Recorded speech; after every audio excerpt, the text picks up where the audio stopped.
Hey y'all, how's it going? I'm trading the ES futures on a 2000 tick chart with a 21 EMA. So I've got the overnight highs up here, overnight lows down here. These are our key levels for the day. So starting off, we have this push up here. There's a couple different channels here. We have this wider one with these highs that fit pretty well up here, and then this thinner one. Either way, you still got that basic, same push higher there. We have a push up, break, and when an uptrend gets a break, you can expect prices to attempt to make a new high. Just like with the downtrend, you can expect prices to make a new low. When a trend gets a break, you can expect price to make a new extreme. And so when we have this uptrend right here, uptrend, break, expecting a new high, and then we also have to account for this push off the overnight high, because when you push off one side of a range, you can expect two attempts to reach the other side before you can continue. The opposite side. So we can expect two legs to the other side here.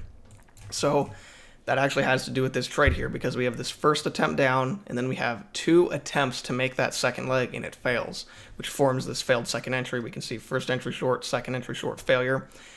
On the other side, we have downtrend, break, first attempt lower, second attempt lower, failure. And so that works out perfectly with wanting to make a new high for this uptrend right here, because the uptrend is still in play. You can expect it to attempt to make a new high, but this downtrend just played out with two attempts to make a second leg down, to make a new low. So that worked out perfectly, formed that failed second entry. And then the reason my target is specifically right there is because of this measured move here. Spike up, break, we can expect a second leg, spike up. And so notice how there's two legs inside of each of these measured move legs right here. And that's because as price action levels get bigger as more time goes on throughout the day. And then eventually these four pushes higher here becomes one leg on an even bigger picture, which I'm going to put that back here. It's measured with this leg right here. So eventually it becomes one leg.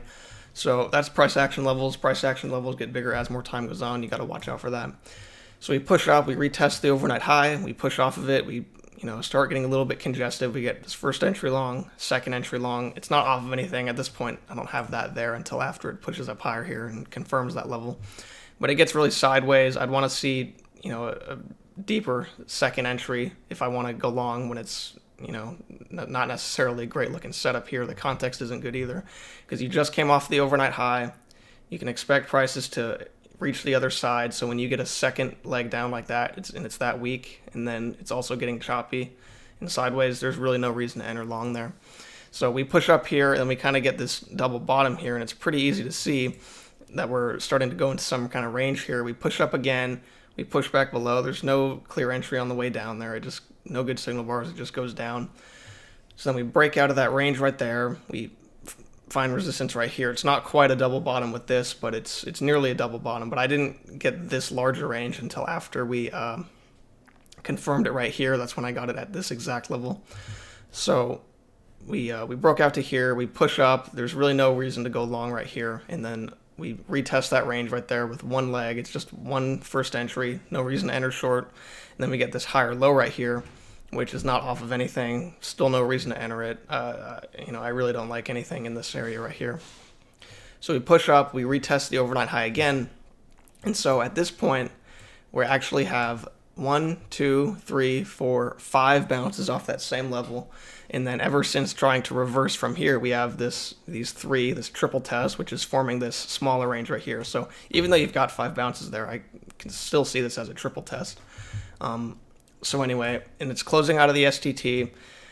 When you get a really good context entry like that, I don't care that it just closed out of this trend line right here, because even though you can say uptrend, break, expecting a new high, you have to see the bigger picture, which is after this uptrend break, we have this, so uptrend, break, and then two clear large attempts to make a new high, and then a failure bar where it just ticks higher and just traps way lower.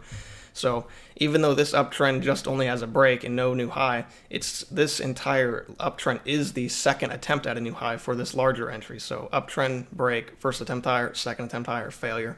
You got to get used to seeing the larger picture entries. That way you know when you can, because some may see this as breaking a rule of entering immediately after a break, but when you look at it on a bigger picture, it's really not breaking any rules. So you got to see the larger picture stuff if you want to get more trades like that. So we push lower here. I only liked 1-to-1 because we had this right here. It could have been in play. It could have found resistance there. So just it's best to get out before it, but it did push through it a little bit, and then it just reached right down here. We bounce up, and now we have this much clearer lows right here. Because at first it's like we can't really tell where they are from here because they're not touching right there, but matches really well now. So the highs fit well, the lows fit well.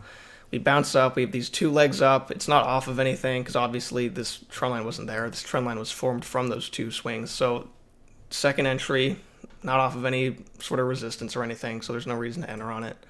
But we do push lower here, and then this larger channel I was actually just seeing. It didn't hold very well.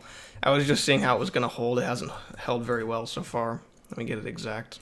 Okay, now that I fixed it, it's holding a little better actually, but anyway, we'll get to that when I get to it. So where was I? Yeah, right here. So we have this first entry long right off those lows. It has a good signal bar, but it's just a first entry, so you don't want to enter on it. Lower high right into those lows. There's no way that you can enter that safely. And then this right here, it's a failed second entry. You see first entry long, second entry long, failure, but you know, it's right into these lows right here. Even though you have that small breakout pullback, you're just entering very low and while you're at lows right here. And like say that it's right here, say that the low is right here, and that these were just early bounces, then you'd be entering right into it. It's just not an ideal entry place. So anyway, we push down here, and so notice how we really had this strong push down after that second attempt. So we have this uptrend break, first attempt higher, second attempt higher, failure, and that's when we really reverse for the entire day. It's after that second attempt because, like I said, these bigger picture entries are very important. They will lead to the larger moves. It wasn't until after those 2 major attempts that we reversed for the entire day. And so this right here we know is a very strong leg. Even though we have these 2 legs here, we can tell that on a bigger picture this will be 1 leg down. And then we got this break right here, 2-legged break. It's a perfect measured move. It's forming this double top right here, closing back below the overnight low. So it's first attempt to fade. So we have this range right here. We break out. Now we can expect prices to attempt to fade. First attempt to fade, break. Second attempt to fade, failure, and it just rushed back below the EMA and the overnight low. So it's like a double breakout pullback entry that is expecting the fade to fail. And so it's supposed to be 1 tick lower. There we go. So 2-legged pullback, it's a second entry, double breakout pullback, fade failure right off those lows. So that's why I like that right there. I noticed, who was it? Albo in the Discord. Mark, he got this trade right here. He posted it, so I was happy to see that other people were getting this trade. So anyway, moving on here, it did come back and kind of, mess around with us for a little bit because it didn't get really close to the stop or anything, but no one likes to see that happen, pull back like 65% into the trade. So anyway, push lower here, we reach that target. It's just at that double bottom right there. I don't mind pushing it 1 tick through, even if it's on it. Sometimes, if I'm really worried about the level, which I wasn't here because it wasn't like it was entering into a second leg down, or this entry is forming the second leg down. But what I mean is, say that I got a similar trade like this, except it was already into a second leg down measured move level, then I would be more worried about pushing it through. But since we're expecting a second major leg down, I don't mind if it has to tick through that level. So we push lower here, we break out, we get these corrections that don't reach the EMA, and we need them to reach the EMA if we want to enter short on them, so we just have to skip these right here.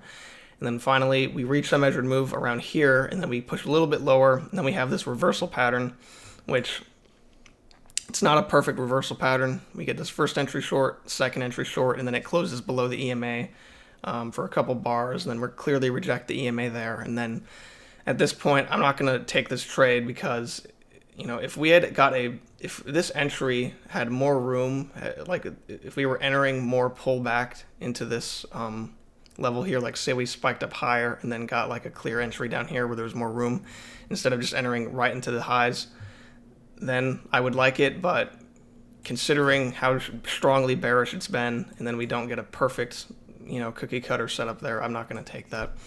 So we push up here, we retrace, we don't quite reach the EMA, we start getting choppy, we make a new high again, and we have this small second entry. To me, it's just 1 leg down, break, and then we start getting a second leg down.